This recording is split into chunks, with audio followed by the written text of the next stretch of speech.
rich people cringe and say, don't tell them that, Robert? Yes, yes, yes. Don't tell people what you know. Right. Keep them poor.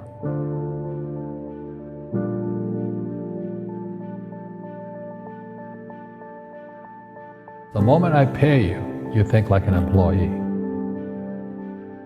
The moment you accept the paycheck, your brain goes dead. That's the trap. Entrepreneurs work for free. As long as you're hungry, you'll think.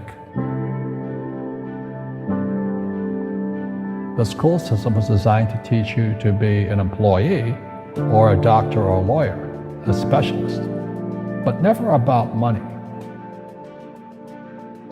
The poor will always be amongst us because it starts up here. It's in their words, and the words become flesh. But when they say, I can't afford it or I can't do that, they go down. They become what they say. And I meet so many people, I can't afford it. You think I'm made of money? My PhD dad, he says, what do you think I am, made of money? I can't afford that.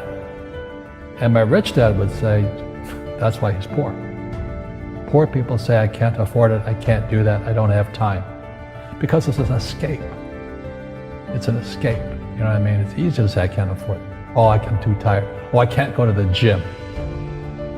When you could go to the gym. No, I can't. Truth is, I'm just too lazy to go to the gym. And your rich dad used to say what instead of, I can't afford it? How can I afford it? How can I do that? A question opens the mind, a statement closes the mind. See, when you say, I can't afford it, your mind shuts down, and you become what you say.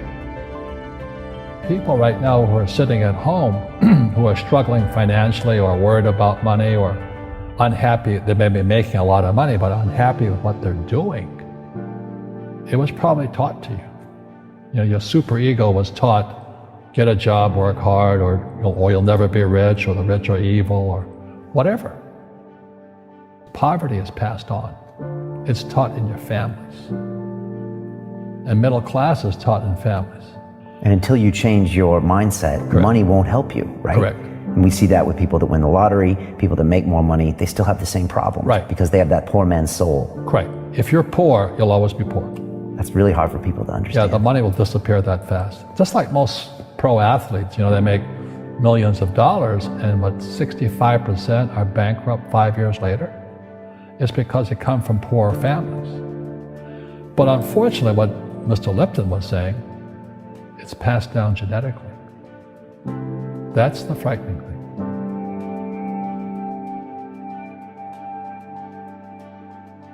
If you don't want to learn it, I can't help you. I have bad luck too. I've had financial crashes. I've had people stab me in the back, but they're all good because I grow from it. And that's spirituality. People who are afraid of making mistakes, like they teach in school, they don't ever grow. Because spirituality is there's good and there's bad, there's right and there's wrong, there's up and there's down. Most people only want to be right, they only want to be positive. Well, you can't have that, that's not reality. And the average person, the reason they're poor is they haven't failed. They play it so safe, they haven't made any mistakes like they taught in school. That means they don't learn anything. That's why the school system's actually fundamentally corrupt. It's anti-education. But the average guy is standing there, oh, I'm an A student, I'm going to do this all on myself, and a bunch of rugby players run you over, and you go, well, they're not playing fair.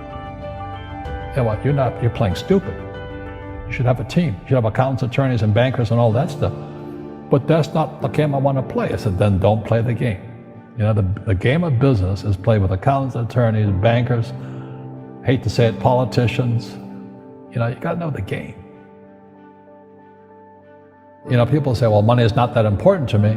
Then if money is not that important to you, money is not important to you. You know what I mean? I don't care about money. The money doesn't care about you.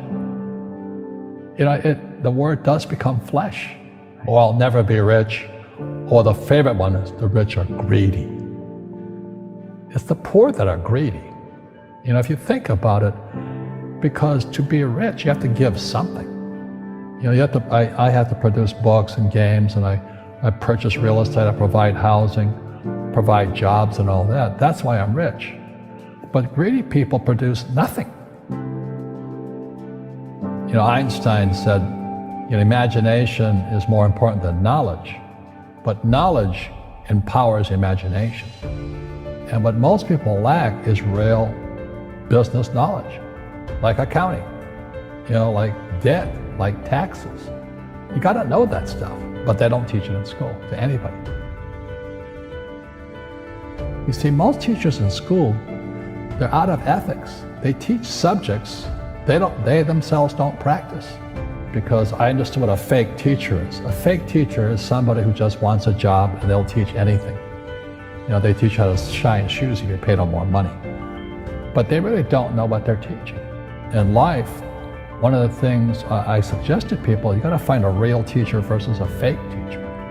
And a fake teacher is somebody who doesn't do what they teach.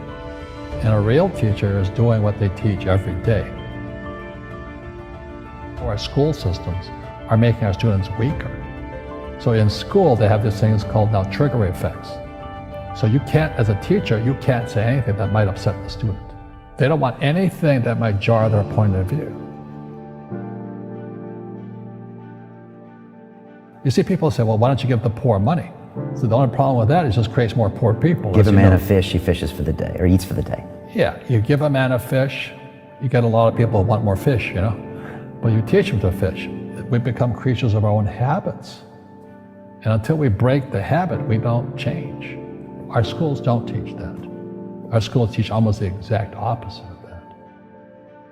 And the average person, the reason they're poor is they haven't failed. They play it so safe. They haven't made any mistakes like they taught in school. That means they don't learn anything. That's why the school system's actually fundamentally corrupt. It's anti-education. So what I say to young people is you find your game. So my game financially is business, number one. Second is real estate. And that's why I pay no taxes. That's why Trump pays no taxes. Legally, it is a combination of business and real estate that gives us an unfair advantage over employees because they don't know what to do. And a lot of people would rather sit in the stands than be in the game.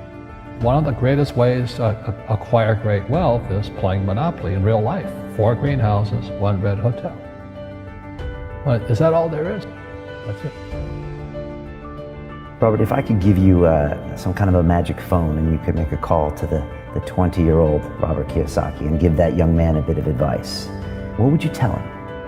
I would just say keep going. Just do what you have to do. Just live it to the fullest, which I did. Nothing I ever did made sense.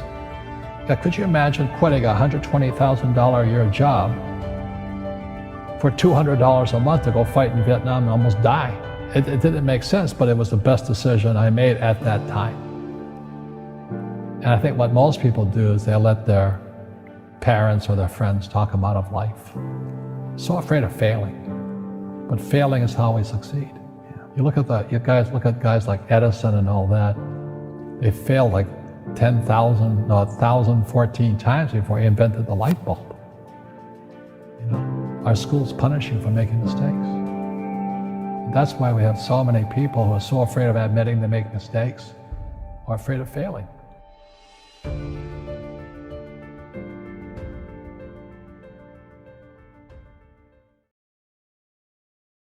Word to the wise. Ignore your haters and remove your takers. I'm gonna tell you like this. Whether it's today, whether it's tomorrow, whether it's later on in this week, you are going to probably find out that someone hated on you. You're gonna get the news. And you're either gonna feel some type of way about it, sad down in the dumps, or you're gonna do what you should do and ignore it, or use it as fuel to drive you to make sure you prove that hater wrong. They only hating on you because they wish they were you. They only hating on you because they know you're doing great things. They know you're doing phenomenal things. If they ain't hating, then you probably not doing something right. So let this serve as your hater repellent for the day. Matter of fact, let it serve as your hater repellent for your life. And you let them know, if you hating, I ain't relating. So you gotta keep them boxing gloves ready so you can knock them haters out with a power punch of massive success. We don't got no time for no haters. We understand they will be there. They will be yep. We don't got time for that yep. All they doing is talking. While they're talking, we're doing. While they're resting, we're taking action. So we understand it's part of the territory. So therefore, their words, we rendered them powerless. They had the words, but we had the power. Never forget that. Haters mean nothing to you. I know your haters are lurking, but you can't even hear them because you're too busy grinding hard and working. Now that we done kicked those haters to the curb, we need to come up with a plan for those takers in your life. Because you keep giving and you keep giving, you keep giving, all of you. They have absolutely no problem taking. It's time for you to stand up for yourself, because they take your heart. They try to take your soul. They try to take your mind. They take your money. They take your time. And they try to take your spirit. This is the moment that you say, listen, stop. And you say, no, I refuse to be a doormat. I refuse to be a doorstop for you. It all stops right now.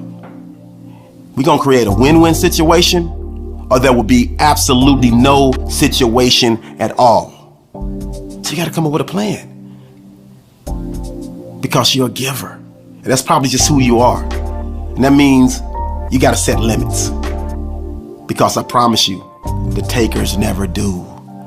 They will keep taking and taking and taking and taking and taking if you keep giving and giving and giving. But no more, no longer. You got to get rid of those blood-sucking leeches, because they will suck you dry. And they know it. So they play on who you are. They play on your innocence. They play on your emotions. That's the bad news. The good news is you have an opportunity to change that. You have the power to change that. So this is the perfect time for you to come up with a plan to remove yourself from that one-sided friendship, from that one-sided relationship where you are the only one putting in the effort. I need you to take that effort and get yourself out of that situation and remove that toxic person or those toxic people from your life. Enough of the giving. Enough of allowing them to take and use and abuse you and steal your joy and your peace of mind. If it's not a win-win, like I said earlier, it doesn't exist. So ignore your haters and remove your takers and put yourself in a position to climb over the hump and make each and every day of your life a Wednesday. Remember, you are an unbreakable force. And I want to see you happy. This is a great day to win. Let's go.